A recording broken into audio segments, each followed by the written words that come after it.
सुख मिले तो राई बन।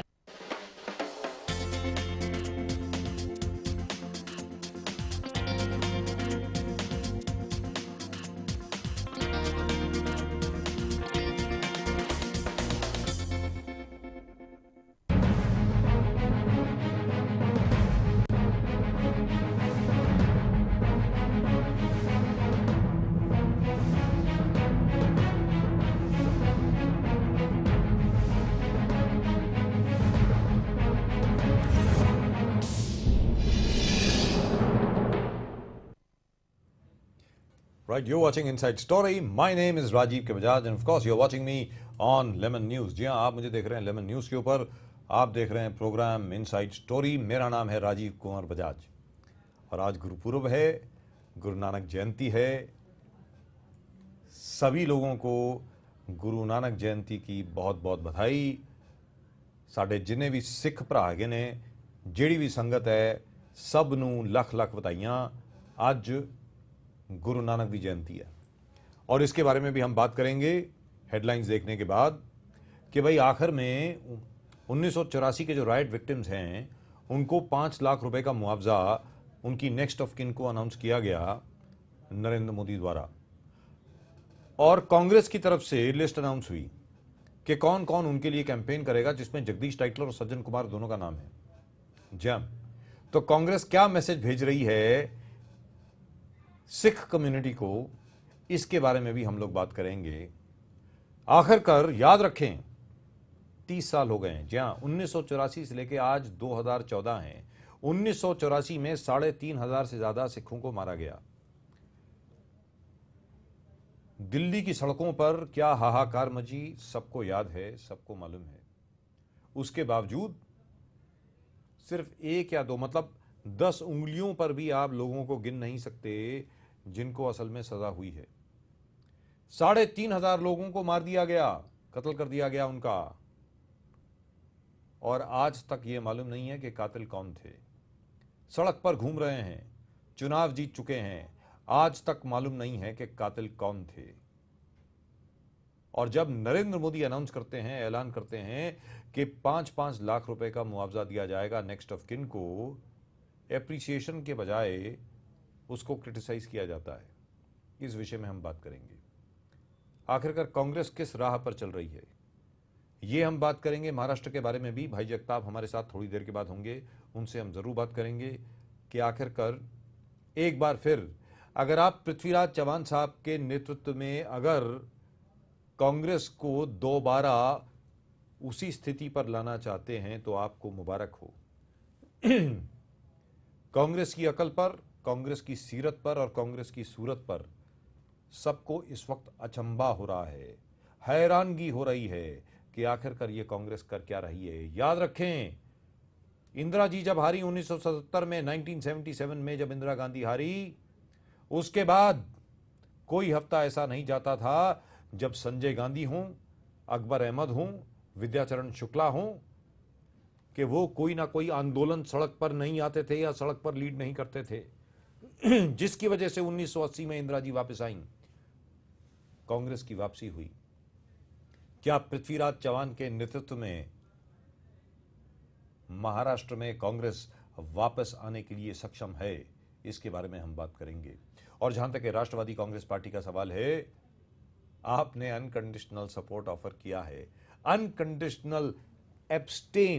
अनकंडीशनली एब्सटेन करने के लिए आपने ऑफर किया है।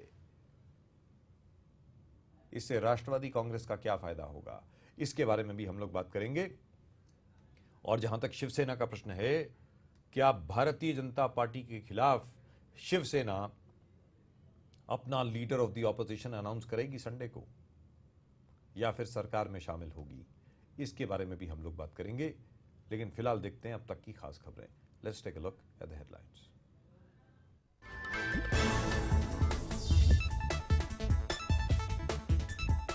सोमवार को हो सकता है पीएम मोदी कैबिनेट का विस्तार। स्वच्छ छवि वाले 5 नए चेहरों को मंत्री बनाए जाने की संभावना।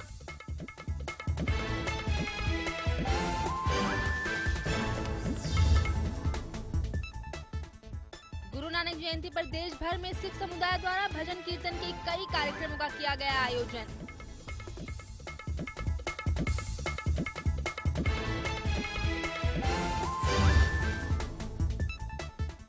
मोदी के खिलाफ एकजुट हुआ विपक्ष, मुलायम सिंह यादव के घर हुई सभी पार्टी के नेताओं की बैठक।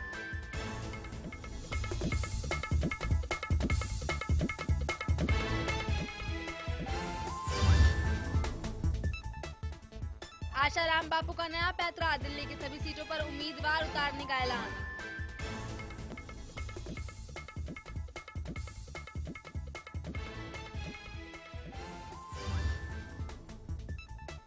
और आईसीस ने 17 सीरियाई नागरिकों को मौत के घाट उतारा, कई लोगों को सूली पर लटकाया।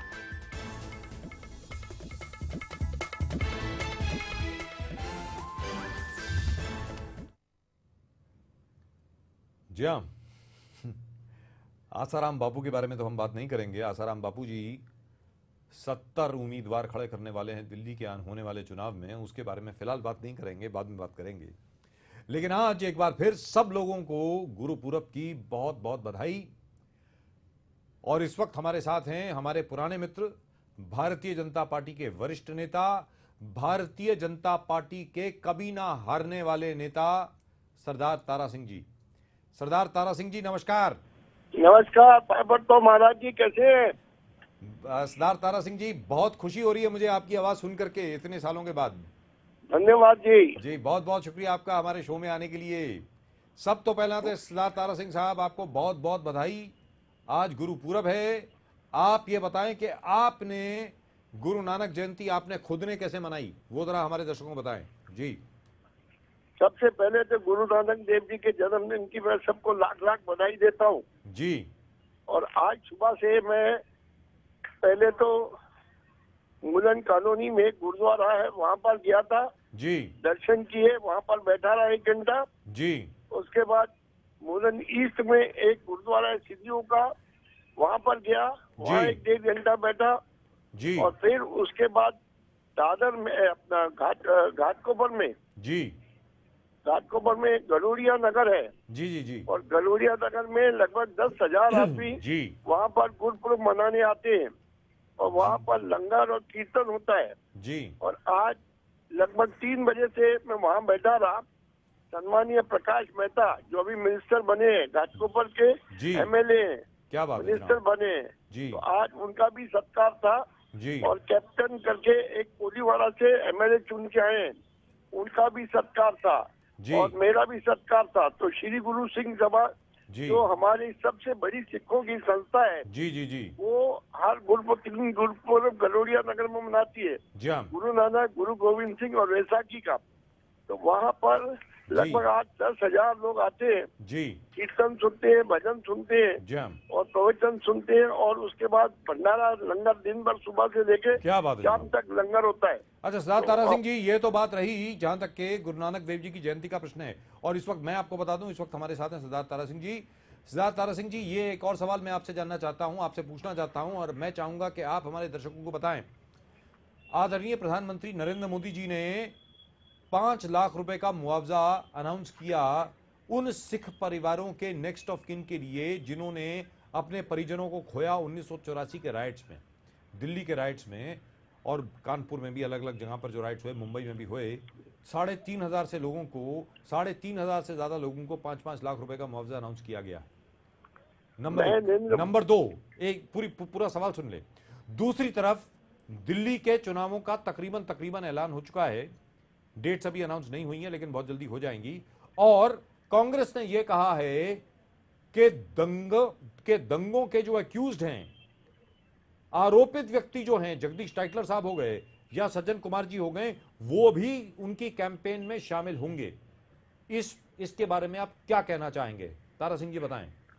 पहली बात तो ये कि सम्मानीय नरेंद्र मोदी जी ने 5-5 लाख रुपया दिया है जी, मगर ये दुख की बात है कि 30 साल बाद जी, 30 बरस के बाद ये 30 साल के बाद इन्होंने 5-5 लाख रुपया दिया है जी। वो भी भाजपा की सरकार आई है, नरेंद्र मोदी की सरकार आई है तो उसने दिया है जी। परंतु कांग्रेस की सरकार ने 30 साल में जी वो जो अच्छे लोग हैं जिनके सब परिवार के लोग मारे गए, गले में टायर डाल के आग लगाई गई, जिंदा जलाए गए, गाड़ियों के नीचे दिए गए, 30 साल तक कांग्रेस की सरकार ने उसके बारे में कुछ नहीं किया जी।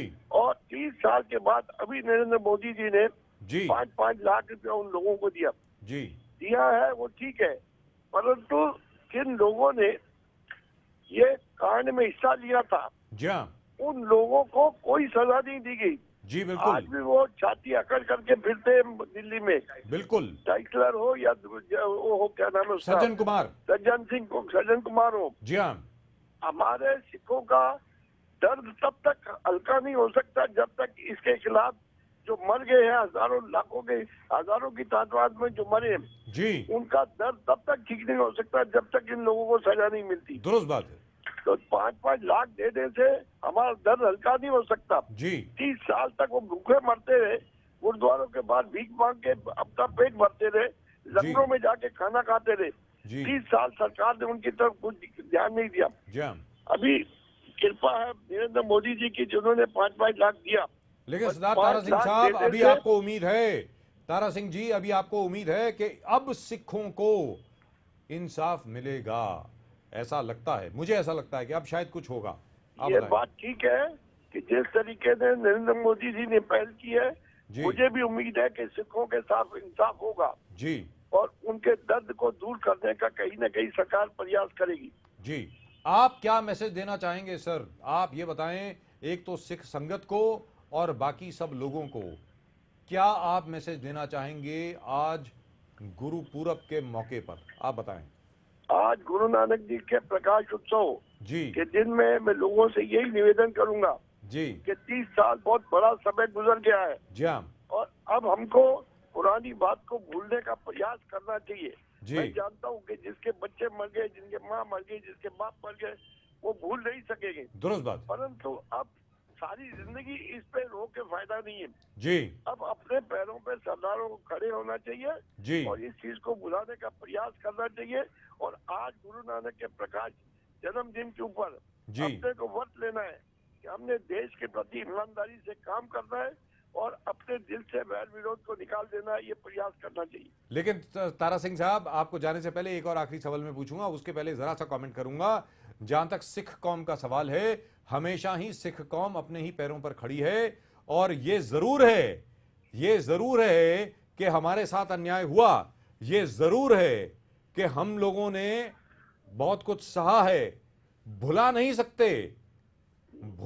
सकते। हाँ, ये जरूर है कि भाई जो हो गया सो हो गया, लोगों को सजा दीजिए और हम लोग आगे बढ़ें। और जहां तक सिख कौम का सवाल है, उसने हमेशा ही ईमानदारी से, बहादुरी से, पूरी कुर्बानी से देश की सेवा करी है, इसमें कोई दो राय नहीं है। तारा सिंह जी। बिल्कुल ये बात ठीक है कि सिख कौम ने सारी जिंदगी जी देश की सेवा करने के लिए अपना तन मन धन लगा दिया। जी आज भी देखो, फौज में कहीं भी जरूरत होती है तो सरदार कम्युनिटी हमेशा उसके सामने खड़ी रहती है। जी मेरा मुद्दा इतना ही है कि अब पुरानी बात को दिल में रख के आगे नहीं बढ़ना, ऐसा नहीं है। जी अभी अपने को आगे बढ़ना है, प्रयास करना है और पूरी बात को प्रयास करके इनको सजा मिले और अपने आप के पैरों पे खड़े होके Right. देश के प्रति ईमानदारी से काम करना है। Right, thank you so much sir. Sardar Tara Singh ji, Okay. एक बार फिर ਤੁਹਾਨੂੰ ਲੱਖ ਲੱਖ ਵਧਾਈਆਂ ਅੱਜ ਗੁਰਪੁਰਬ ਦੇ ਮੌਕੇ ਤੇ, and thank you so much for talking to us. So nice of you sir. That of course Sardar Tara Singh talking to us about Guru Nanak जी प्रकाश दिवस। जी हाँ, आज प्रकाश दिवस है, यानी जन्मदिन है, गुरु नानक जी की जयंती है। एक बार फिर आप सब लोगों को भी बहुत बहुत मुबारक। And of course now we will talk about what's happening in Maharashtra. Maharashtra में असल में क्या हो रहा है, इस विषय के बारे में हम लोग बात करेंगे। याद रखें, जहां तक भारतीय जनता पार्टी का सवाल है, भारतीय जनता पार्टी की सरकार अभी भी अल्पमत की सरकार है। बहुमत उन्होंने अपना साबित नहीं किया है। सरकार जो है, शपथ ग्रहण तो हो गई है सरकार की, जी हां, स्वेरिंग इन सेरेमनी तो हो गई है, लेकिन सरकार का असल में काम शुरू नहीं हुआ है। क्यों नहीं हुआ है? Because there is a lot of confusion still that who is gonna get what. असल में किसको क्या मिलने वाला है, इसके बावजूद के विभागों का बंटवारा हो चुका है, अनाउंसमेंट हो चुकी है, 10 मंत्रीगण हैं इस वक्त, इंक्लूडिंग द चीफ मिनिस्टर। लेकिन क्या शिवसेना साथ में आएगी? क्या भारतीय जनता पार्टी की सरकार अल्पमत की सरकार होगी? वो इसलिए क्योंकि राष्ट्रवादी कांग्रेस पार्टी ने कहा है कि हम एब्सटेन करेंगे। असल में क्या होगा? आई think we got Bhai Jagtap with us. I think we have Bhai Jagtap with us, and I think we have Bhai Jagtap with us. Let's go straight across to him and ask him. भाई जगताप जी नमस्कार। नमस्कार नमस्कार बजाज जी, कैसे हैं? बहुत बहुत शुक्रिया आपका हमारे साथ आने के लिए, thank you so much. I can't जी, सी भाई जगताप, बताइए। Can I have him on screen? I can't see him, I think we should be able to see him in just a little while. Bhai Jagtap ji आप ये बताएं। या it's always a pleasure ji.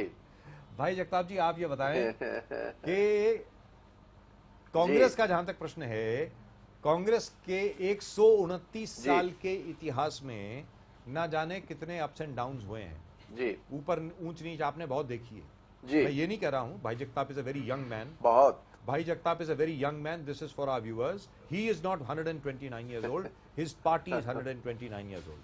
Now, आप ये बताएं कि अब आगे चल करके आप क्या करने वाले हैं, आप ये बताएं, क्योंकि सरकार जो है अल्पमत की सरकार है, सरकार के पास किसी का सपोर्ट नहीं है। अभी तक ना तो एनसीपी ने ना ही शिवसेना ने कोई लेटर ऑफ सपोर्ट भेजा है, ना स्पीकर साहब के पास, ना गवर्नर साहब के पास।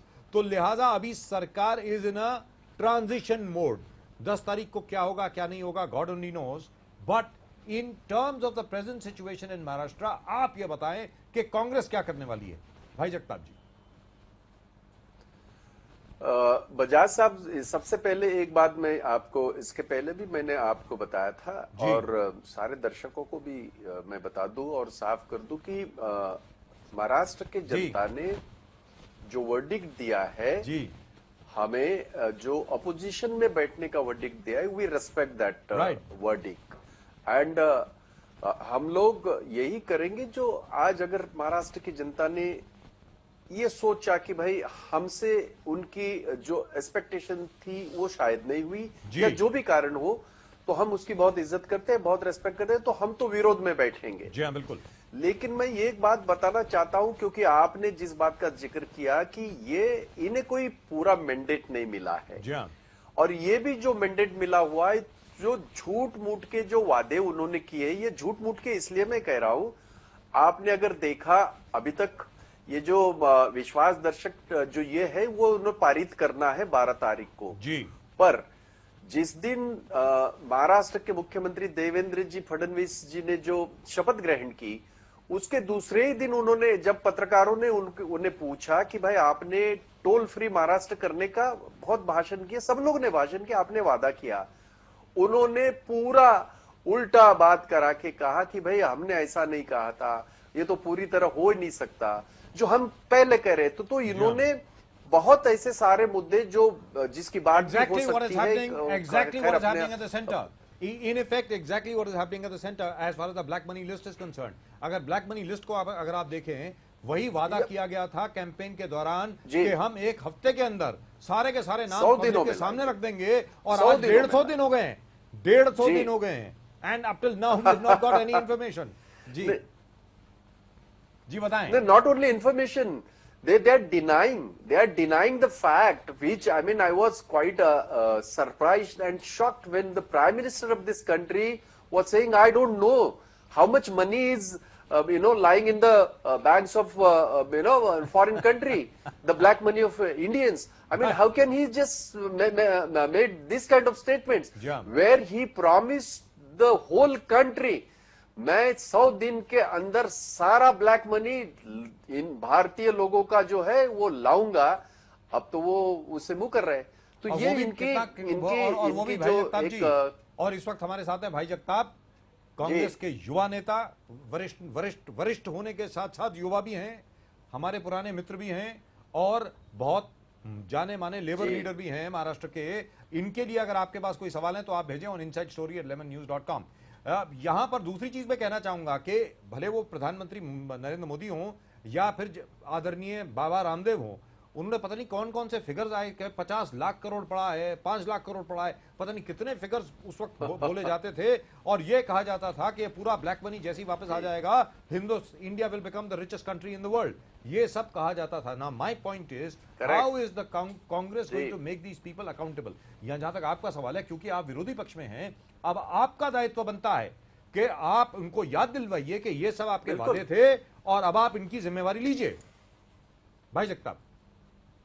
बिल्कुल बिल्कुल बिल्कुल बजाज साहब, मैंने शुरुआत में ही कहा कि चाहे वो केंद्र की सरकार हो, चाहे वो महाराष्ट्र की सरकार हो, जिन मुद्दों को लेके इन्होंने लोगों को बताया है या लोगों की भावनाओं से भी खेला है, अब हम विरोधी हम पूछेंगे। हम तो कह रहे हैं, इमीडिएट कांग्रेस का रिस्पांस था कि भाई आप सारे नाम डिक्लेयर कर दीजिए, सारे पैसे आप जिनके हैं आप लाइए, हम सपोर्ट करेंगे, क्योंकि आप अभी पूरी तरह सरकार में आप है, मैंडेट आपको खुला मैंडेट है, मतलब आपको कोई पूछने वाला नहीं है, आप ये कर सकते हैं। तो हमारा ये कहना है कि ये चाहे केंद्र की बात हो चाहे महाराष्ट्र सरकार की हो, महाराष्ट्र की आपको सिर्फ बात बता दूं जो आप बेहतर जानते हैं, इन्होंने 3 मुद्दों को लेके पूरे महाराष्ट्र में बहुत बड़ा उलट पुलट और ये किया था। एक मुद्दा था टोल का, दूसरा मुद्दा था किसानों के ऋण जो है वो पूरी तरह माफ करने का। उन्होंने ये कहा था कि किसानों का 7/12 जो है हम क्लीन करेंगे, टोल माफ करेंगे। और तीसरा जो मुद्दा था उन्होंने जो हमेशा कहा वो एलबीटी को लेके, तो उन्होंने आम आदमी को, व्यापारियों को और किसानों को ये वादे किए हैं उन्होंने खुले। अब उससे टोल में तो उन्होंने बता दिया। अब एक चौथा एलबीटी की बात जो हो रही है, एक चौथा वादा आप भूल रहे हैं। आप भूल रहे हैं, एक चौथा वादा आप भूल रहे हैं। ये भी कहा गया था कि भारतीय जनता पार्टी, बहुत सारी बातें हैं, भारतीय जनता पार्टी की जैसी सरकार बनती है, अलग विदर्भ के लिए हम लोग काम करना एकदम शुरू कर देंगे। जिस प्रकार तेलंगाना अलग हुआ है आंध्र प्रदेश से, छत्तीसगढ़ अलग हुआ है मध्य प्रदेश से, झारखंड अलग हुआ है बिहार से, उत्तराखंड अलग हुआ है उत्तर प्रदेश से, अलग विदर्भ के लिए हम एकदम काम करना शुरू कर देंगे, ये भी कहा गया था। जी बताएं। जी बिल्कुल बिल्कुल, ये ऐसे बहुत मैनिफेस्टो में तो उनके, जहां तक मैं जानता हूं, ऐसे 75 वादे हैं जो उन्होंने किए हैं। तो अभी हम तो वही पूछेंगे और जनता के सामने रखेंगे, भाई इनकी करनी और कथनी, इनका कहना और करना, इनमें जमीन आसमान का फर्क है। इससे देश नहीं चलता, इससे स्टेट नहीं चलता। खैर, अभी लोगों ने जब एक बार उन्हें आजमाने की ये की है, वर्डिक्ट दी है, तो देखेंगे आगे चल के इनके हर इसमें कदम पे इन्हें हम सवाल पूछेंगे, भाई ये आपने कहा था, लेकिन ये हमने नहीं कहा, एक और अहम सवाल आपने कहा था। सबसे बड़ा सवाल जो मेरे जहन में उत्पन्न हो रहा है और बाकी जनता के जहन में भी जरूर उत्पन्न हो रहा होगा, और जिस प्रकार से हमें ईमेल आ रहे हैं, लिहाजा जनता के जहन में यह सवाल उत्पन्न हो ही रहा है, और वो है कि आदरणीय श्री नरेंद्र मोदी जी जो सम्मानीय प्रधानमंत्री हैं देश के, वो जब कैंपेन करने के लिए बतौर एज प्रधानमंत्री, एज प्राइम मिनिस्टर महाराष्ट्र में आए, उन्होंने ये कहा कि the NCP is a naturally corrupt party. ये कहा। आज उसी एनसीपी का सपोर्ट लेकर के आप बहुमत प्रूव करने का सपना देख रहे हैं ना। I think that's strange, I think that's a betrayal of the people. जहां तक मैं समझता हूं ये धोखाधड़ी है, ये लोगों के विश्वास के साथ खिलवाड़। इट इज, जी बताएं। इट इज मैं बता दूं बजाज साहब, ये पॉलिटिक्स तो आपने भी बहुत देखा, आप भी सीनियर पत्रकार है, इतने सालों से आपने देश की पूरी राजनीति देखी है, आपने पूरे वर्ल्ड की राजनीति देखी है, लेकिन इस तरह की राजनीति, it's really shocking, it's really shocking. How can a government, how can a person, जैसे आपने कहा यही वो नरेंद्र मोदी जी है, देश के प्रधानमंत्री, जो महाराष्ट्र में तकरीबन 28 मीटिंगें किए और उन्होंने एनसीपी को लताड़ा था। सिर्फ लताड़ा नहीं था, उन्हीं के सारे घपले, उन्हीं के सारे जो स्कैम्स है उनके बारे में उन्होंने ना कि सिर्फ टिक्का टिप्पणी के हमला किया एनसीपी के पूरे नेतृत्व के ऊपर। आज उन्हीं का सपोर्ट लेके किस तरह की और किस, फिर ये जो हमेशा बात करते हैं Bhajpa the party with difference, तो ये क्या, ये कौन सा डिफरेंस है भाई? नैतिकता की बात करते हैं, ये किस नैतिकता के कसौटी पे ये खरे उतर आएंगे, मेरी समझ में नहीं आता। भारत की जनता, देश की जनता तो बिल्कुल पूछेंगे, महाराष्ट्र की जनता भी बिल्कुल पूछेंगे, और वो पूछने से पहले हम उन्हें पूछेंगे कि भाई यह आपकी ये जो इतनी सारी बातें की है और की थी आपने, अब क्या हुआ? अब आपका स्कोर सेटल करने के लिए, आपने शिवसेना के साथ स्कोर सेटल करने के लिए, आप तो उन्हीं का भी सपोर्ट लेने के लिए, और अभी तो जहां तक मेरी नॉलेज है, आप बेहतर जानते होंगे, एनसीपी ने यह कहा है कि विश्वास दर्शक ठहराव जब आएगा सदन में तो उसके साथ उसके सपोर्ट में ये वोटिंग करेंगे जी। ये इससे तो बड़ा ताज्जुब और ये बड़ा शॉकिंग लगता है कि ये किस प्रकार की राजनीति यहाँ है पर और किस प्रकार की राजनीति देश को देना चाहते हैं नरेंद्र मोदी। और यहां पर सबसे बड़ी बात, अहम मुद्दा यह आता है कि जैसे भूतपूर्व मुख्यमंत्री पृथ्वीराज चौहान साहब ने कहा अपने एक साक्षात्कार में कि भाई जहां तक के इरिगेशन स्कैम का सवाल है, बाकी सब स्कैम्स का सवाल है, क्योंकि अलायंस का धर्म मुझे निभाना था, कोलिशन गवर्नमेंट का धर्म मुझे निभाना था, सरकार गिर जाती अगर हम लोग वहां पर एक्शन लेते। लेकिन जहां तक इनका सवाल है, ये तो इसी वादे पर आए थे कि ये लोग इरिगेशन स्कैम में, कोऑपरेटिव मूवमेंट का बैंक का जो स्कैम हुआ उसमें, और ना जाने कितने और स्कैम जिनके बारे में इन लोगों ने जिक्र किया, उसके ऊपर ये लोग फौरन एक्शन लेंगे। लेकिन अगर एनसीपी के सपोर्ट से इनकी सरकार ठहरती है तो फिर ये किस प्रकार एक्शन लेंगे सर? मैं बता दूं बजाज जी, विडंबना इस बात की है, ये वही मुख्यमंत्री ये देवेंद्र फडणवीस जी है जी। इन्होंने, आप सदन में देखिएगा पिछले 5 सालों में, खास करके 3 सालों में इतना जबरदस्त उन्होंने मोर्चा ये स्कैम के खिलाफ उठाया था, किया था, और वो सही भी था। और आपको पता है कि उसकी जांच भी हुई, उसका रिपोर्ट भी आ गया है। तो आज वो किस तरह से, मतलब मुझे ताज्जुब, तो यहां नरेंद्र मोदी जी एक बात कह रहे, कर कुछ और रहे, यहां देवेंद्र फडणवीस जी जो खुद इस इशू को लेके सदन में इतने आक्रामक रहे कि उन्होंने बहुत सारी बात और बहुत अच्छा काम किया उन्होंने जब वो विरोधी बेंच पे बैठते थे। आज वो उनके साथ किस तरह से जा सकते, मेरी तो समझ के बाहर की बातें हैं। और मैं बता दूं, I'm changing the subject slightly. Sir, I'm changing the subject slightly. I'm still on the same subject. I'm changing it slightly. कि जहां तक के राष्ट्रवादी कांग्रेस पार्टी का प्रश्न है, जिसको नेचुरली करप्ट पार्टी कहा आदरणीय नरेंद्र मोदी जी ने, ये यानी प्राकृतिक तौर पर भ्रष्ट पार्टी ये कहा गया। मैं आपसे जानना चाहता हूं कि एनसीपी की हरकतों की वजह से और राष्ट्रवादी कांग्रेस पार्टी ने जो कुछ किया उसका खामियाजा वेरी अनफॉर्चुनेटली आपको भरना पड़ा, जहां तक कि कांग्रेस का सवाल है। In fact, if the Congress had decided to break the alliance about 3 or 4 years ago, as was suggested by a lot of people within your party, perhaps your position would have been much better today. भाई जगताप जी, मैं एक बात बता दूं कि ये बात मैं सिर्फ आज अगर हम एक दूसरे के खिलाफ लड़ रहे, इसलिए मैं इस तरह की कोई टीका टिप्पणी नहीं करूंगा। लेकिन as you rightly mention, yes, there was a thought process within the party 3-4 years before that we should quit from the government. We know that. We should go in front of the people. Absolutely. Yes, that was the thought process. But when it comes to the coalition government, it's always, you must be recalling. Yes. That was the thought process within the party. Right. But still we just don't wanted to just do the blame game for the simple reason because we were running the government. Right. And yes, we were together as allies, and I just don't wanted to blame them on this issue, at least at this point of time, since they are doing something different. Right. But the fact remains कि भाई कि इनका ये रवैया जो है, ये और भी एक बहुत बड़ी बात है बजाज साहब, आप जानते भी है, ये हमेशा शरद पवार जी भी खुद हमेशा कहते रहे कि ये भाजपा ये सेक्युलर पार्टी नहीं है, ये जो है फेनेटिक ये पार्टी है, ये जो है जातीयवाद करती है।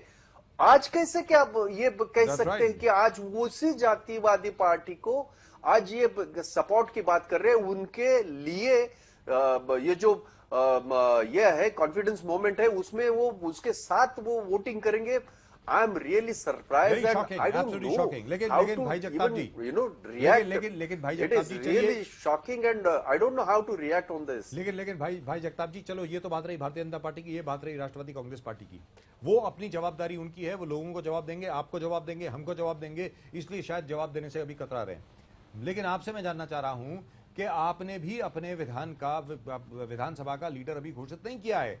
जहां तक आपका खुद का प्रश्न है, जहां तक पृथ्वीराज चौहान जी का नेतृत्व है, उसको लेकर के कांग्रेस के भीतर भी बहुत ज्यादा सवालिया निशान है कि भाई वो बहुत ज्यादा सॉफ्ट हैं, बहुत ज्यादा स्लोली चलते हैं। अभी आपको एक डायनामिक लीडर की आवश्यकता है, इस किस्म के एनर्जेटिक लीडर की आवश्यकता है। माफ कीजिएगा, I am not trying to put you in a spot. अभी बात यह चल रही है कि भाई जगताप जैसा कोई लीडर बने अगर कांग्रेस का तो बहुत अच्छा रहेगा। सर बताएं। नहीं नहीं, ये आप लोगों का बड़प्पन है, ये हमारे कार्यकर्ताओं का भी बड़प्पन है। लेकिन बजाज जी, आपने you have observed Congress party very closely, yes, because we follow certain processes Right. and that process has already started today in the Congress office. You must be aware. And, Yes, yes. आज जो हमारे केंद्रीय जो निरीक्षक आए हैं, खारगे जी, सम्मानीय खारगे जी, उन्होंने सबसे मिले, हम भी मिले, सारे जितने भी एमएलए नए चुन के आए, हम एमएलसी, हम सारे लोगों ने मिले और हमने हमारी भावनाएं वहां रखी है।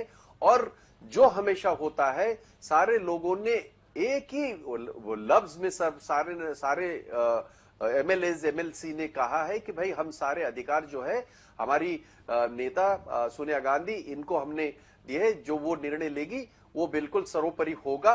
और ये प्रोसेस है, ये आप भी जानते हैं। लेकिन एक बात मैं बता दूं आपको, with in this 2-3 days everything will be sorted out, whether it is opposition leader और इवन जो गठनेता होते हैं, क्योंकि ऊपरी हाउस में जहां मैं हूं वहां हमारी मेजोरिटी नहीं है, हमारे 21 है। वहां अगर ये जो राष्ट्रवादी उनके साथ जाती है तो जाहिर है कि वहां गठनेता जो है या अपोजिशन लीडर है, हमें उसमें ये मिलेगा। तो ये सारे निर्णय जो है, मैं I can assure you one thing, with in this 2-3 days But I hope the Congress will be more aggressive, clear in front of the people. But sir, I hope the Congress will certainly be more it has to be. We are aggressive, Mr. Bajaj. You have seen. मैं आपसे कुछ और बोल रहा हूं। Certainly, मैं आपसे ये कह रहा हूं कि उम्मीद है लोगों की कि आप और आक्रामक होंगे। सर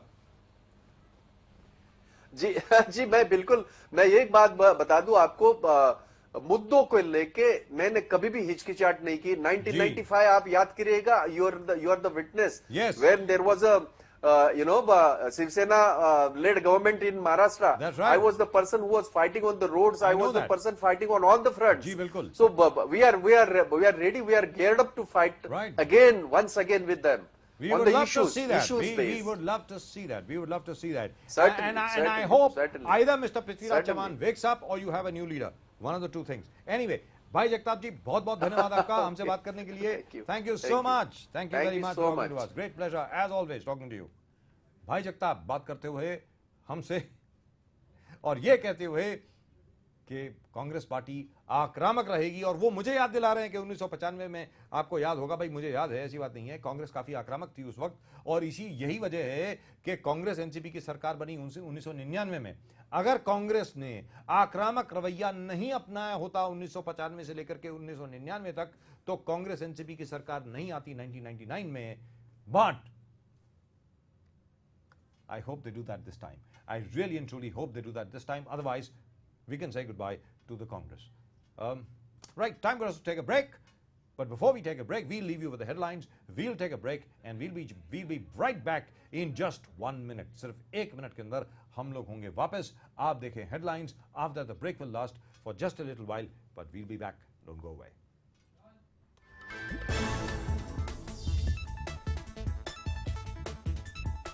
सोमवार को हो सकता है पीएम मोदी कैबिनेट का विस्तार। स्वच्छ छवि वाले 5 नए चेहरों को मंत्री बनाए जाने की संभावना।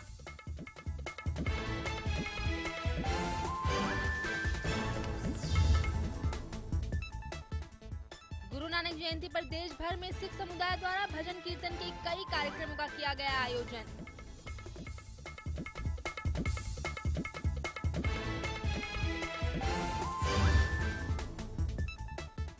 मोदी के खिलाफ एकजुट हुआ विपक्ष। मुलायम सिंह यादव के घर हुई सभी पार्टी के नेताओं की बैठक।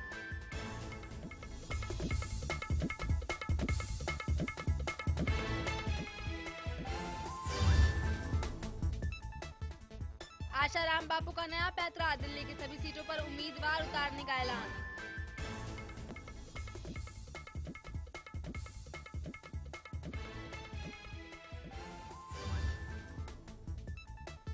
और आईसीस ने 17 सीरियाई नागरिकों को मौत के घाट उतारा, कई लोगों को सूली पर लटकाया।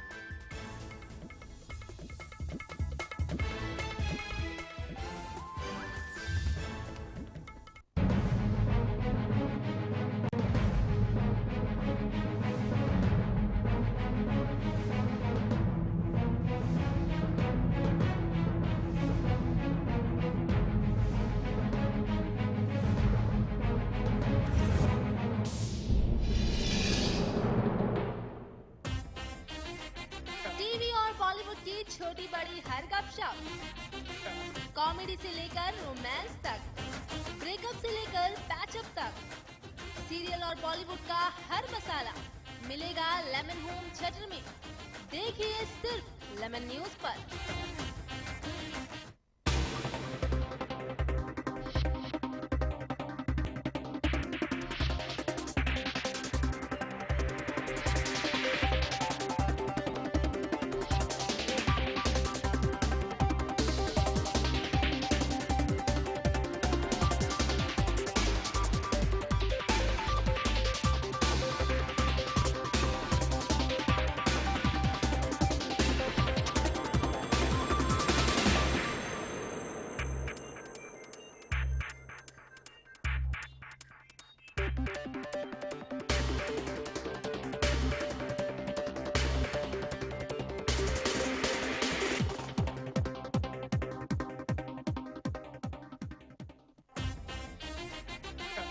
बॉलीवुड की छोटी बड़ी हर गपशप, कॉमेडी से लेकर रोमांस तक, ब्रेकअप से लेकर पैचअप तक, सीरियल और बॉलीवुड का हर मसाला मिलेगा लेमन होम थिएटर में। देखिए सिर्फ लेमन न्यूज पर।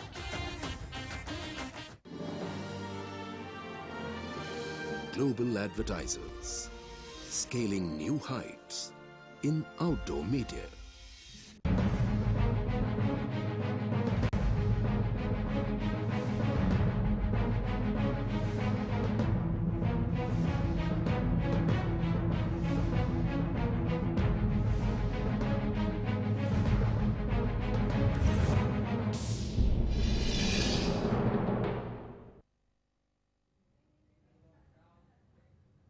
Right, welcome back. You're watching me, that is Rajiv K. Bajaj, on Inside Story on Lemon News. That's right. Let's take a look at the headlines and then we will talk about what's been happening in the state of Maharashtra. Maharashtra में इस वक्त क्या हो रहा है उसके बारे में बात करेंगे, थोड़ी बहुत देश दुनिया की भी बात करेंगे और जिस प्रकार कोऑपरेटिव मूवमेंट में इतने स्कैम्स हो रहे हैं, इसके अलावा फाइनेंस कंपनीज में भी इतने स्कैम्स हो रहे हैं। देवेंद्र फडणवीस जी ने, जो आदरणीय मुख्यमंत्री हैं महाराष्ट्र के, उन्होंने वादा किया था कि वो फौरन एकदम इंक्वायरी ही अनाउंस नहीं करेंगे, तहकीकात ही अनाउंस नहीं करेंगे, सिर्फ ऐलान ही नहीं करेंगे बल्कि एक्शन भी लेंगे। अब तक एक्शन क्यों नहीं हुआ? चलिए मान लीजिए 12 तारीख तक छोड़ देते हैं उनको, लेकिन फिर भी जो अभी आसार दिख रहे हैं उससे लोगों में ज्यादा कॉन्फिडेंस नहीं आ रहा है। आखिरकार he has been chief minister now for the last 7 days. 7 days may not be a very long time, but it's an indicator of things to come.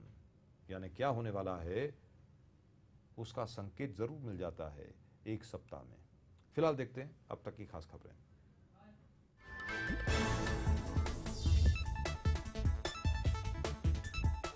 सोमवार को हो सकता है पीएम मोदी कैबिनेट का विस्तार, स्वच्छ छवि वाले 5 नए चेहरों को मंत्री बनाए जाने की संभावना।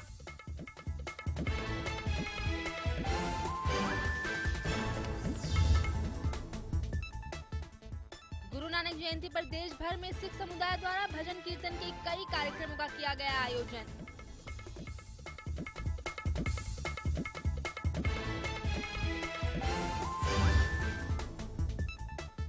मोदी के खिलाफ एकजुट हुआ विपक्ष, मुलायम सिंह यादव के घर हुई सभी पार्टी के नेताओं की बैठक।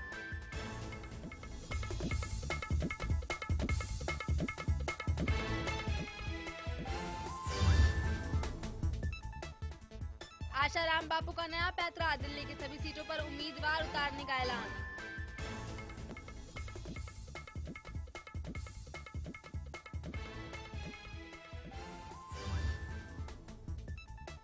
और आईसीस ने 17 सीरियाई नागरिकों को मौत के घाट उतारा, कई लोगों को सूली पर लटकाया।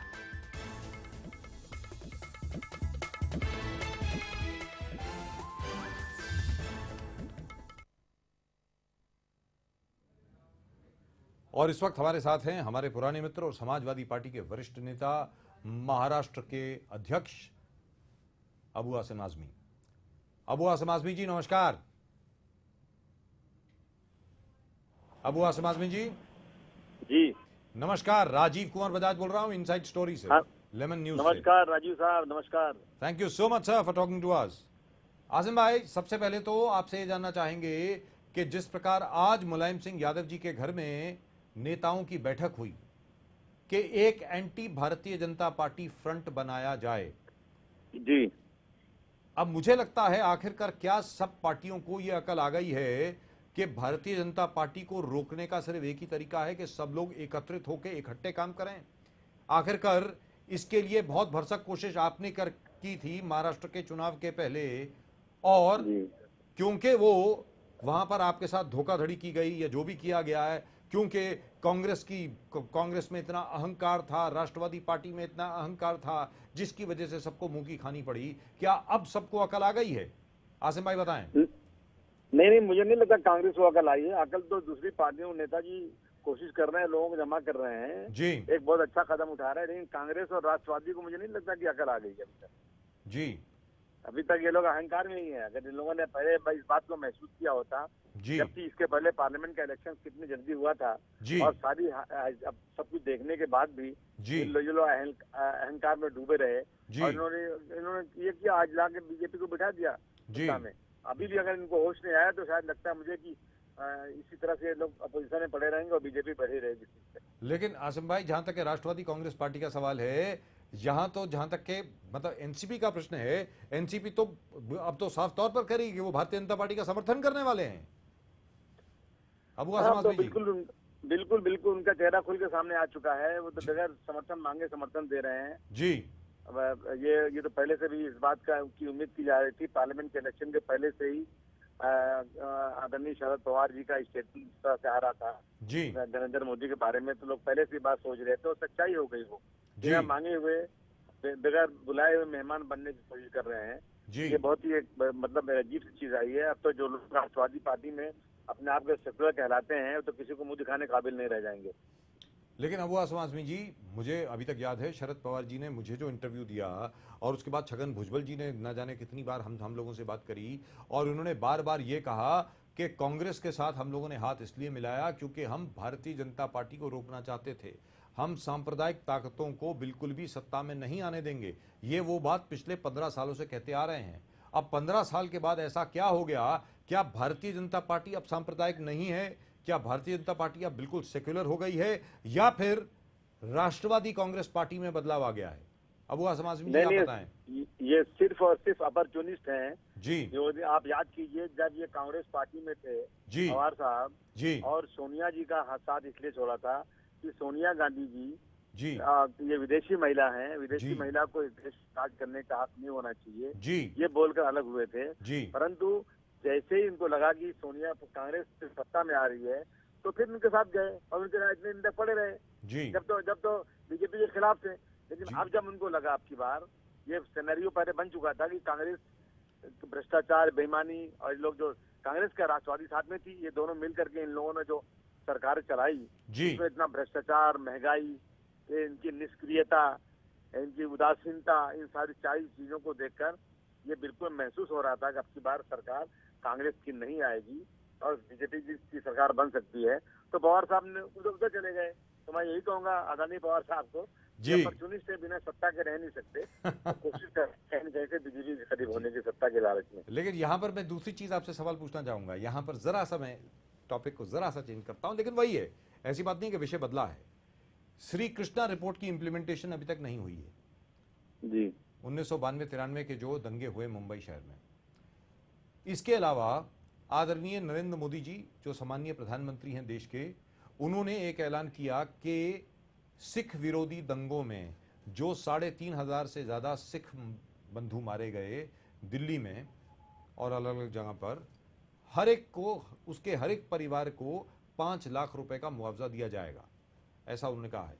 अब 1992-93 में जो मुंबई में लोग मारे गए, ऐसा मुआवजा उनके लिए अनाउंस क्यों नहीं किया गया, बताएं जरा। नहीं, ये सिर्फ पोलराइजेशन कर रहे हैं और ये जो है मेजॉरिटी के लोगों को खुश करके जी, ये आज अब पहली बात दिल्ली में सरकार, दिल्ली में इलेक्शन हो रहा है जी, वहाँ पे एक गेम खेल रहे हैं कि ये ऐलान करूंगा तो वहाँ पे अब एक माहौल बन जाएगा जी, और माइनॉरिटी के साथ माइनॉरिटी को अलग थलग करके मेजॉरिटी को खुश करने की कोशिश कर रहे हैं। हालांकि मेजॉरिटी के लोग इस बात से बिल्कुल खुश नहीं हो सकते, मेजॉरिटी में बहुत सारे लोग ऐसे हैं जो सेकुलर हैं जी, लेकिन ये कोशिश कर रहे हैं कि माइनॉरिटी को हर जगह पे दबाना। कहीं मदरसा जो है आतंकवादियों के शिक्षा देता है, कहीं देश में ये जो है लव जिहाद के नाम पर मुसलमानों को जी तकलीफ में डालना। लेकिन आज गुजरात में दंगा इतना बड़ा हुआ था, मोदी जी खुद मुख्यमंत्री थे वहाँ पर, आज प्रधानमंत्री बने हैं। सिख दंगों में मारे गए लोगों को 5 लाख रुपया दे रहे हैं, हम इसका स्वागत करते हैं, परंतु गुजरात में मारे गए लोगों को क्यों नहीं दे रहे हैं? करेक्ट। क्या वो इस देश के रहने वाले लोग नहीं है? क्या मुसलमानों का इस देश में कोई हक नहीं है? परंतु ये खुलेआम जो कर रहे हैं ना, ये बिल्कुल पोलराइजेशन करने के चक्कर में। और अगर 1984 के दंगा पीड़ितों को 5 लाख रुपए का मुआवजा मिल सकता है, तो 1980 के मुरादाबाद में जो मरे उनको क्यों नहीं मिला? सिंपल बात है। 1987 में मलियाना हाशिमपुरा में जो मरे उनको क्यों नहीं मिला? 1989 में भागलपुर में जो मारे गए उनको क्यों नहीं मिला? जी आसिम भाई बताएं। इसलिए सिर्फ और सिर्फ सांप्रदायिकता कर रहे हैं, खुलेआम सांप्रदायिकता चल रही है जी। इनको ये लगता है कि बाबरी मस्जिद की जगह पर मंदिर बनाओ, मुसलमानों को इस देश में परेशान करो, मुसलमानों को बदनाम करो, तो इससे इनका वोट बैंक बढ़ेगा। गुजरात में दंगे कराओ, सत्ता में आओ, तो ये यही चीजें तो प्रैक्टिस कर रहे हैं लोग। लेकिन आसिम भाई अभी तक भारतीय जनता पार्टी, भले चलिए लोग आपसे मुझे नहीं लगता कि पूरी तरह इत्तेफाक रखते होंगे, आखिरकार जहां तक भारतीय जनता पार्टी का प्रश्न है, भारतीय जनता पार्टी 282 सीटें लेकर के सत्ता में आई है इन सब चीजों के बावजूद, तो लिहाजा लोगों का सपोर्ट तो है। आसिम भाई तो मैं तो कह रहा हूं पोलराइजेशन कर रहे हैं ना, पोलराइजेशन करके ये लोग जो हैं मुसलमानों के खिलाफ नारे करके पोलराइज कर रहे हैं, ये गलत मैसेज दे रहे हैं देश में। तो आखिरकार जो सेक्युलर पार्टीज हैं उनका क्या रवैया होना चाहिए, आप ये बताएं। सेकुलर पार्टीज को इकट्ठा होना चाहिए। सेकुलर पार्टियां जो है अलग अलग लड़ करके इन्होंने वोट बंटवाया और इनको सत्ता में लाया जी। और आज देखिए महाराष्ट्र में इलेक्शन हुआ, अगर सब लोग इकट्ठा रहे होते और कांग्रेस पार्टी जो 10 साल सरकार चलाई इसने ईमानदारी से काम किए होते तो शायद यहाँ बीजेपी की दाल गलने वाली नहीं थी। परंतु 10 साल तक मैं सही कह सकता हूँ कि काम हुआ नहीं यहाँ पे, महाराष्ट्र का मुंबई का कोई डेवलपमेंट नहीं हुआ, महंगाई बढ़ी और उसके बाद फिर सब अलग होकर लड़े इलेक्शन। इन सब चीजों को वजह से बीजेपी जीत के आ गई जी। और अभी भारतीय जनता पार्टी लग ऐसा रहा है कि अब राष्ट्रवादी कांग्रेस पार्टी के समर्थन से भारतीय जनता पार्टी की सरकार अपना बहुमत भी सिद्ध कर देगी, लग ऐसा रहा है। आखिरी सवाल आपसे ये आसिम भाई, आखिरी सवाल आपसे ये, मान लीजिए अगर शिवसेना ऑपोजिशन में बैठती है, भारतीय जनता पार्टी सत्ता में है, शिवसेना अगर ऑपोजिशन में बैठती है, तो उसके बाद क्या सेक्युलर पार्टीज को इकट्ठा होकर के क्या फिर भारतीय जनता पार्टी को लोहा लेना चाहिए, बताएं। बिल्कुल, सारी सेकुलर पार्टियों को कोई रणनीति बनाना चाहिए कि सारी सेकुलर पार्टियां इकट्ठा हो जाएं, देर आए दुरुस्त आए, अभी भी जमा हो जाएं कायदे के साथ में जी। और वो लोग जो देश के संविधान की धज्जियां उड़ा रहे हैं, जो आपस में हिंदू मुसलमान के नाम पर पोलराइजेशन कर रहे हैं, नाइंसाफी हो रही है, इनके खिलाफ इकट्ठा होकर के लड़ाई लड़ेंगे तो शायद हम सांप्रदायिक शक्तियों को दूर कर सकते हैं। राइट। अबू आसम आजमी जी, बहुत बहुत धन्यवाद आपका हमसे बात करने के लिए। Thank you so much. Great pleasure as always talking to you. Thank you so much. Right, you heard him and you heard everybody else as well. Bharatiya Janata party का जहां तक प्रश्न है, भारतीय जनता पार्टी ने बहुत वादे किए थे सत्ता में आने के पहले। क्या सत्ता में आने के बाद वो कुछ वादे पूरे कर पाए हैं या नहीं कर पाए? पिछले 150 दिन में जो नरेंद्र मोदी जी की सरकार है उसमें इतना जरूर हुआ है कि जहां तक प्रशासकीय अधिकारियों का प्रश्न है, प्रशासकीय अधिकारियों ने अपना काम करना शुरू किया है। Unfortunately, that is not true as far as Maharashtra is concerned, but that is because we haven't had a full government as yet. At the moment with us, we have Advocate Pradeep Nambiar, very well-known activist, and a man who's been responsible for putting away more financial fraud companies than anybody else that I know of. Pradeep, आप बताएं, do you expect that this government will really seriously tackle the problem of A, the cooperative bank scams, 2, the irrigation scam, 3, the chit fund scams, and 4, the other finance company scams, and 5, the housing scams. Pradeep. Sir, as आपने जो पहले जिक्र किया था कि क्या BJP पे government ये कर पाएगी, पॉइंट ये है the biggest problems that affects the GSDP, the growth, state GDP growth is first, as you say, infrastructural push नहीं होता है. इंफ्रास्ट्रक्चरल पुश ना होने से प्रॉब्लम होता है. द कॉर्पोरेटिव सेक्टर को इंफ्रास्ट्रक्चरल पुश देने में किस प्रकार से सरकार, महाराष्ट्र के सरकार, द नया सरकार, बीजेपी सरकार किस प्रकार से वो करेगी, that is the most important thing. Are they going to do it?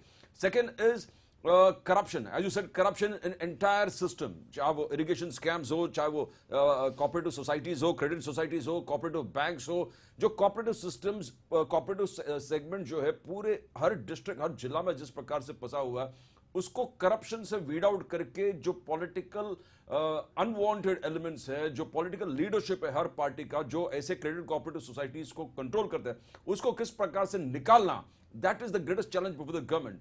And because of sometimes the political instability, जैसे अब है political instability, because as you said, a minority government, we don't know the Shiv Sena is going to join, we don't know whether NCP is going to give an outside support, though Sharad Pawar ji ने कहा कि outside support देंगे, but outside support का deal क्या है? तो ये एक बहुत बड़ा प्रश्न है. In fact, the news that we are getting at the moment, now hang on a minute, the news that we are getting at the moment is that as far as Mr. Sharad Pawar is concerned or the NCP is concerned, they've actually said that they are not just going to give outside support, they are actually going to support. That they're actually going to vote in favor of the BJP in the vote of confidence. They're not just going to abstain. Pradeep. तो इसमें ये डर है क्या सरकार में रह के जो करप्ट लोग हैं, जो गए बार डिप्टी चीफ मिनिस्टर से लेके cooperative sector, corporate minister of corporatives, these people are involved in most of the cooperative societies banks scam. Maharashtra State Cooperative Society, you talk about Ajit Pawar, everybody involved. Irrigation जहां सुनील तटकरे, अजित पवार, जितने leaders आप आज कह रहे हैं कि हम सरकार को सपोर्ट करेंगे, क्या this government will be able to take action against them? That is, and second is political instability, and all these kind of things are further creating paralysis, political paralysis. As we were discussing yesterday, nothing moves, कोई भी development वाला ideology, that what we saw in the Manmohan Singh government and earlier Prithviraj Chauhan government, क्या इस प्रकार के policy paralysis will affect the government? And when political policy paralysis, government bureaucrats inefficiency, bureaucratic inefficiency, कोई भी they are in a standstill, कुछ decision नहीं लेते, कोई फाइल्स मूव नहीं होता है, पॉलिसी डिसीजंस नहीं हो रहे, एक्शन नहीं हो रहा है, करप्शन के खिलाफ लड़ाई नहीं हो रहा, जंग नहीं हो रहा, नथिंग हैपनिंग. One second. और यहाँ पर मैं याद दिलाना चाहूंगा अपने दर्शकों को, प्रदीप जी आपको भी याद है कि अगर कोई शख्स अग्रसर रहा है करप्शन को एक्सपोज करने में, भ्रष्टाचार को एक्सपोज करने में, भ्रष्टाचार के खिलाफ आवाज उठाने में, अलग अलग स्कैम्स को एक्सपोज करने में, तो वो आज के प्रधानमंत्री, उस वक्त के leader of the opposition Devendra Fadnavis हैं. तो आज की तारीख में, do you think the chief minister Devendra Fadnavis can afford A to take support from the NCP and B to sit back on corruption cases, because it's been 1 week and there has been no announcement at all? Pradeep sir, ये एक बात है कि कहना we were before the Modi government coming, जो political instability, जो political paralysis Manmohan Singh government का था, उसी just to save the government, सरकार को अगर बचाना हो, सरकार को बचाने के लिए अगर करप्शन से कॉम्प्रोमाइज कर रहे हो गए और सरकार को बचाने के लिए अगर पॉलिटिकल डिसीजंस नहीं होता, अगर पॉलिसी डिसीजंस नहीं ले रहे, that kind we are fearing, एक डर है कि ऐसा माहौल क्या होगा, ऐसा माहौल होगा तो, बिकॉज आज के वही जो व्यक्ति कोऑपरेटिव मूवमेंट को सफाई के लिए सबसे ज्यादा आवाज उठाया, जो व्यक्ति महाराष्ट्र स्टेट कोऑपरेटिव बैंक्स, वो स्कैम को उठा लिया, कोल्हापुर बैंक्स, जितने सोसाइटीज को क्लेंजिंग, इरिगेशन स्कैम, अलग अलग, आज इट्स अ बिग क्वेश्चन, पूरे महाराष्ट्र के लोग, इलेक्टोरेट देख रहा है, क्या यही देवेंद्र फडणवीस उतना ही गट्स लेंगे? अगर एनसीपी खुलेआम सपोर्ट करता है, एनसीपी का सपोर्ट लेता है, तो क्या अजित पवार के खिलाफ एक्शन होगा? क्या सुनील तटकरे के खिलाफ एक्शन होगा? क्या छगन भुजबल के खिलाफ एक्शन होगा? Now this is what everybody, home portfolio is with Devendra Fadnavis. Is he going to cleanse the entire system? But is he going Policy paralysis. Now I'm asking you, do you think he is? Sir, what do you we think? don't have a precedent. Now उनका कहना है कि मोदी जी ने उनको कहा, RSS का कहना है कि सरकार बचाने के लिए काम नहीं करना, अगर काम करते करते सरकार भी चली गई तो उसका परवाह नहीं करना. तो this is the ideology that they have given him. But कहने की बात और करने, this is two different things. सरकार में आके प्रदीप, और ये सवाल मैंने हर एक से पूछा है, और ये सवाल मेरे दर्शकों के लिए भी है, सभी दर्शकों के लिए ये सवाल है, लेमन न्यूज इस वक्त जो देख रहे हैं और हमारा programme inside story Lemon News के ऊपर जो देख रहे हैं, कि भाई राष्ट्रवादी कांग्रेस पार्टी अगर समर्थन देती है तो भारतीय जनता पार्टी की तरफ से आज तक कोई वक्तव्य नहीं आया है कि हमें आपका समर्थन नहीं चाहिए, we don't want your support. ऐसा क्यों नहीं बोलते?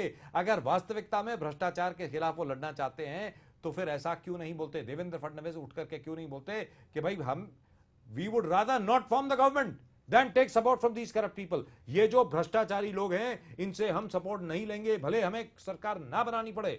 प्रदीप सर, महाराष्ट्र और देश पूरा एक ऐसे मोड़ पर है जहां हमने इकोनॉमिक स्टैटिस्टिक्स का जो ग्रोथ रेट मनमोहन सिंह के टाइम पे 9.7 से लेके 4.7, 50% क्रैश, 50% क्रैश। इंफ्रास्ट्रक्चर, सरकार का स्पेंडिंग ही नहीं था, इंफ्रास्ट्रक्चर पुश ही नहीं था, पॉलिसी डिसीजंस नहीं हो रहे थे, employment loss, total loss, revenue loss, you got current account deficit. ऐसे स्थिति से बाहर निकल के एक मोड़ पर आ चुका है कि आज के तारीख में आपको पॉलिसी डिसीजंस लेके इंफ्रास्ट्रक्चर पुश करके इकोनॉमी को करना है। Pradeep, you're still not answering the question. As far as the Bharatiya Janata Party is concerned, I think the Bharatiya Janata Party would have been better off if they had said, hey, listen, we don't want your support. We would rather not form the government. हम सरकार नहीं बनाएंगे, भले ही हमारी 122 सीटें आई हों, हम भ्रष्टाचारियों के साथ मिलकर के सरकार नहीं बनाएंगे। जहां तक आप लोगों का सवाल है, आपको आपका समर्थन खुद को मुबारक हो। ऐसा क्यों नहीं बोलते देवेंद्र फडणवीस? आखिरकार शिवसेना के ऊपर दबाव डालने के लिए, शिवसेना को बेइज्जत करने के लिए, शिवसेना को एक कोने में बिठाने के लिए भ्रष्टाचारियों का समर्थन वो क्यों ले रहे हैं? उनसे बात भी क्यों कर रहे हैं? वो पॉसिबिलिटी भी कंसिडर क्यों कर रहे हैं? प्रदीप सर, दिल्ली मॉडल, दिल्ली में जो हो रहा था, एक पॉलिटिकल जो रेप्लिका यहां पर हो रहा है। एवरीबॉडी थॉट ये होगा, बीजेपी को मेजॉरिटी मिलेगा, it never happened. Everybody thought Congress will break and support, never happened. सब लोग सोचा आम आदमी पार्टी फूट के बीजेपी को सपोर्ट करा, never happened. And that political instability and state of instability continued for so long. Maharashtra cannot afford it. Maharashtra एक बहुत विशाल, why can't we afford it? I don't understand. Why can't we afford it? पूरे देश में सबसे ज्यादा FDI attraction Maharashtra में है। So what? What does that got to do with the government? Financial capital है। तो दूसरा एक ही Listen to me. Mumbai is going back to the people for elections. Yeah, sure. Why not? As far as Mumbai is concerned, let's be very clear. Mumbai runs, or Maharashtra runs, with or without a government. My view is completely different. As far as the Shiv Sena is concerned, they know pretty well that the Shiv Sena will come around, irrespective of whatever they do. आज की तारीख में Shiv Sena has also got its back up only because of the fact that you are talking to the Rashtrwadi Congress Party, to the Nationalist Congress Party. और प्रदीप, आपकी बात बिल्कुल ठीक है। अगर राष्ट्रवादी कांग्रेस पार्टी एब्सटेन भी करती है तो लिहाजा कोई अंडर द टेबल डील हुई है, कोई बैकग्राउंड में कोई डील हुई है। Nobody gives you support just for what? For the fact that they are concerned with the state of Maharashtra? You got to be kidding me. As far as all these people are concerned, they're only concerned with themselves, and they will never give support unless and until they get something in return. As far as the NCP is concerned, if the NCP abstains, you can be sure that Ajit Pawar is not going to be arrested. You can be absolutely sure nothing will happen against any of the NCP leaders. Pradeep. Exactly, sir. NCP is made up of leaders who are totally opportunists. NCP is made up of leaders who are leaders on their own right. They have come together to be near the corridors of power, in the corridors of power, or always where the ruling party is. तो ऐसे माहौल में अगर NCP ये का decision ये है कि हम एब्सटेन करेंगे या सपोर्ट करेंगे, दैट मींस एक बहुत बड़ा डील है, बिकॉज शरद पवार और छगन भुजबल और आर पाटिल और अजीत दादा पवार संत महासंत संतों का टोली तो नहीं है, संतों का टोली नहीं है कि देश और आजकल के संत आसाराम बापू जैसे हैं जी हाँ, जो कहते हैं कि वो 70 कैंडिडेट खड़े करेंगे दिल्ली में। तो a man who is charged with rape and murder, he wants people to vote for him. Now this is weird. I mean, असल में जिसको कहते हैं कलयुग आ गया है, असल में ये कलयुग का जीता जागता उदाहरण है। तो बीजेपी के सामने because the state is towards एक मोड़ पर खड़ा है, एक मोड़ पर इसलिए खड़ा है कि डेवलपमेंट के लिए पूरे दरवाजे just waiting to flood in. The money is just waiting to flood in from all over the world. Right. Housing policies, $10 billion, real estate funds, infrastructure. What? How does it make a difference? आज के तारीख में क्या corruption में जाकर आप सरकार को गिराओगे, करप्शन को डिस्ट्रॉय करने के लिए नेताओं को जेल में डाल के सरकार को गिराओगे, या इस चीज को एक इन्वेस्टिगेटिंग प्रोसेस में ड्यू डिलेड इन्वेस्टिगेटिंग प्रोसेस में डालकर पॉलिसी डिसीजन लेकर महाराष्ट्र में एक तेज उन्नति, कर्बिंग इन्फ्लेशन, एक ग्रोथ ओरिएंटेड मोड को लेकर तेजी से दौड़ना, एम्प्लॉयमेंट जनरेट करना, इंडस्ट्री जनरेट करना, मैन्युफैक्चरिंग सेक्टर जनरेट करना, हाउसिंग पॉलिसी डिसीजन ये लेना, because this is definitely not absolute simple majority for the BJP. Sarkar mandate is not there. It's a fractured mandate. It's a fractured mandate. But it is not a fractured mandate. Why is it not a fractured mandate? Because everybody sees, you see, the time in the run-up to the elections was too short.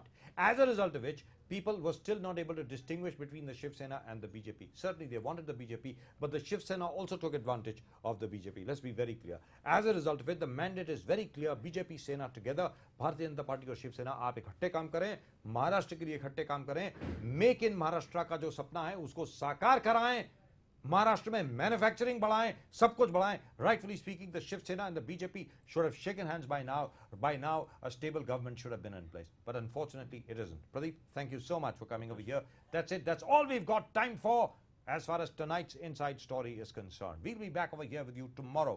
हम यहाँ पर फिर वापस होंगे कल और वादा करते हैं आपसे कि जो बैंक के स्कैम हैं, कोऑपरेटिव बैंक्स के जो स्कैम हैं, जो बड़े बड़े कॉर्पोरेट्स हैं जिन्होंने स्कैम्स किए हैं, जिस प्रकार देवेंद्र फडणवीस ने एक एक जगह पर यह कहा है कि मैं तफ्तीश ही नहीं कराऊंगा बल्कि मैं सबको जेल भी भिजवाऊंगा.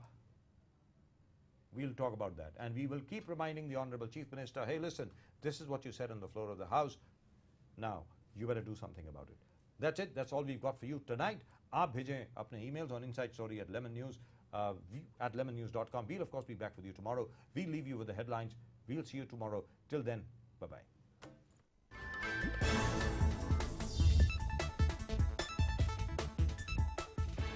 महाराष्ट्र में बहुमत साबित करने के बाद होगा शिवसेना के मुद्दे पर विचार, सीएम फडणवीस का बयान.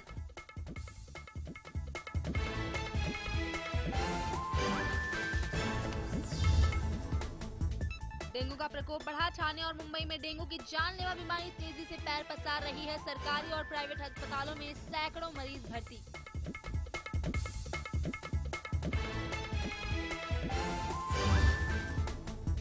कैंपाकोला को बचाने की कवायद, कैंपाकोला निवासियों की समस्या पर राज्य सरकार कर सकती है पुनर्विचार.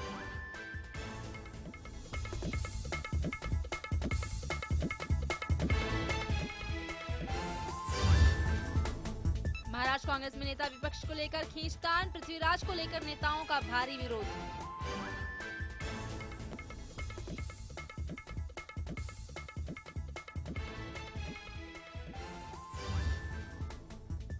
और बेलगांव के मुद्दे पर शिवसेना ने सीएम को घेरा. शिवसेना ने महाराष्ट्र के सीएम देवेंद्र फडणवीस को कर्नाटक सीमा विवाद के मुद्दे पर लिया आड़े हाथों.